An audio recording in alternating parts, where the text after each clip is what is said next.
यह एक चौंका देने वाली घटना है जो 1950 में घटी हुई थी। उत्तर प्रदेश के रानी बाजार गांव में एक रामप्रकाश तिवारी नाम का आदमी रहता था। उसकी 5 साल की लड़की थी।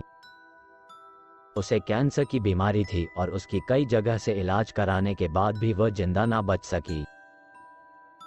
रात के 1 बजे उसकी मौत हो गई। उसी रात को एक दूसरे गांव में मोहिनी नाम की एक औरत की ट्रक से टकराने की वजह से मौत हो गई। मृत के परिवार वाले लोगों ने उस औरत का दाह संस्कार कर दिया। दूसरी तरफ जब रानी बाजार में उस मृत लड़की को दफन करने के लिए जंगल में जा रहे थे, अचानक रास्ते में उसकी शरीर में कुछ हलचल हुई और वह उठ खड़ी हो गई। लोग ये देखकर डर गए, लेकिन बाद में उस लड़की को जिंदा देखकर उसके परिवार वाले लोग बहुत खुश हो गए। लेकिन लोगों को ये पता नहीं था कि उस लड़की के शरीर को किसी और की आत्मा ने जकड़ लिया है। उस 5 साल की लड़की के अंदर मोहिनी की आत्मा घुस चुकी थी। वो अलग जगह पर आकर बहुत दुखी और परेशान हो गई थी।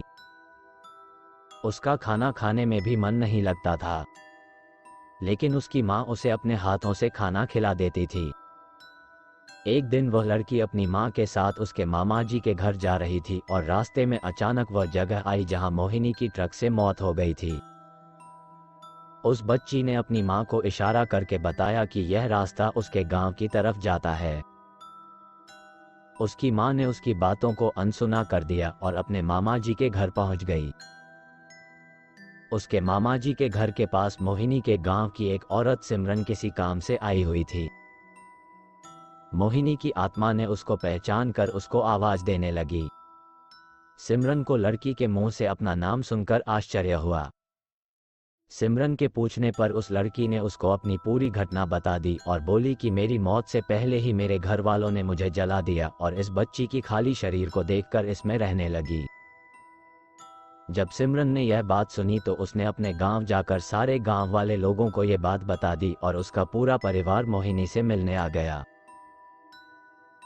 उस लड़की ने सबको पहचान लिया और वह अपने पूरे परिवार के साथ अपने गांव चली गई और उसने वापस रानी बाजार आने के लिए मना कर दिया, लेकिन लोगों के समझाने पर वह मान गई। इस तरह वो दोनों परिवारों के साथ रहने लगी। इस कहानी से पता चलता है कि कभी किसी की अधूरी इच्छा पूरी ना हुई हो तो उसकी आत्मा किसी और के शरीर में जा सकती है।